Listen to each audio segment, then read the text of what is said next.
কুড়িগ্রামের ফুলবাড়ী উপজেলায় ধরলা নদীর ভাঙন বাড়ছে। এরই মধ্যে নিশ্চিহ্ন হয়েছে বহু ফসলি জমি ও ঘরবাড়ি। ঝুঁকিতে রয়েছে শিক্ষা প্রতিষ্ঠান সহ নানা অবকাঠামো।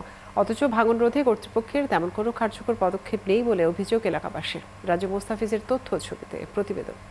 কুড়িগ্রামের ফুলবাড়ী উপজেলার চরগোরক মণ্ডল গ্রামের বাসিন্দা সোনাভান বেগম, যিনি একসময় ভিটে বাড়ি সহ বিঘা চারেক কৃষি জমির মালিক ছিলেন, কিন্তু ধরলা নদীর ভাঙনে এখন নিঃস্ব। অন্যের জমিতে আশ্রয় নিলেও সেটিও ভাঙনের ঝুঁকিতে। একই অবস্থা ওই গ্রামের বেশিরভাগ মানুষের। নদী ভাঙনে হারিয়ে যাচ্ছে একের পর এক ফসলি জমি, বসতবাড়ি। ঝুঁকিতে রয়েছে শিক্ষা প্রতিষ্ঠান সহ নানা অবকাঠামো। কুড়িগ্রাম পানি উন্নয়ন বোর্ডের তথ্য অনুযায়ী জেলার ব্রহ্মপুত্র, দুধকুমার, ধরলা, তিস্তা, জিঞ্জিরাম নদীর প্রায় 40টি পয়েন্টে চলছে এরকম ভাঙন। অল্প একটু নদী ভাঙলে আমার স্কুলটাও হয়তো নদীর মধ্যে চলে যাবে এবং বছরের শুরুতে যতগুলো বাচ্চা আমার স্কুলে ভর্তি হয়েছে তার 3 ভাগের 1 ভাগ বাচ্চা এখন আর স্কুলে যেতে পারতেছে না। কেউ নিজস্ব জায়গায় চলে গেছে, কেউ আবাসনে গেছে, কেউ অন্যের জমিতে থাকতেছে। এলাকার মানুষের অভিযোগ, বিভিন্ন সময়ে মানববন্ধন ও বিক্ষোভ সহ নানা কর্মসূচি পালন করেও কর্তৃপক্ষের দৃষ্টি আকর্ষণ করা যাচ্ছে না। আমাদের একটাই চাওয়া, একটাই দাবি, এই নদী ভাঙন রোধ করতে হবে। এই বাদ আমাদের না হলে আমরা এখানে থাকতে পারবো না। এ বিষয়ে পানি উন্নয়ন বোর্ডের নির্বাহী প্রকৌশলী জানান, ভাঙন রোধে প্রাথমিকভাবে কয়েকটি জায়গায় জিও ব্যাগ ফেলা হয়েছে। পাশাপাশি জানানো হয়েছে কর্তৃপক্ষকে। আর নতুন যেসব জায়গায় ভাঙন দেখা দিচ্ছে আমরা সাথে সাথে রিপোর্ট প্রেরণ করছি। আমরা যেগুলো অনুমোদন পাচ্ছি সেগুলো বাস্তবায়ন করছি। সরকারি হিসেবে এবছর জেলার অন্তত 40টি পয়েন্টে 12 কিলোমিটারেরও বেশি এলাকায় ভাঙন হয়েছে। এছাড়া গত 6 বছরে নদী ভাঙনে জেলায় ভিটেমাটি হারিয়েছে 15,500 পরিবার। অরিসুল ইসলাম, ৭১। কুড়িগ্রামে ধরলা নদীতে ভাঙনে ভিটেমাটি হারিয়েছে 15,500 পরিবার, যেমনটি জানছিলাম প্রতিবেদনে। এ নিয়ে বিস্তারিত জানাতে আমাদের সাথে যুক্ত হচ্ছেন সহকর্মী রাজু মোস্তাফিজ। রাজু, ভাঙন রোধে কর্তৃপক্ষ এখন পর্যন্ত কি ধরনের ব্যবস্থা নিয়েছে জানাবেন?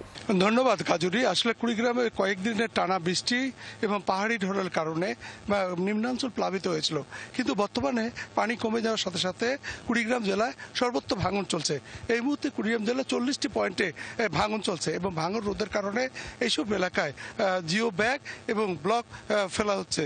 কুড়িগ্রামের যাত্রাপুর, বানিয়াচর, বেগমগঞ্জ, রাজীবপুরের মোহনগঞ্জ সহ বিভিন্ন এলাকায় ভাঙছে। এইসব এলাকার মানুষরা, যে ভাঙন কবলিত মানুষরা চরম দুর্ভোগে পড়েছে।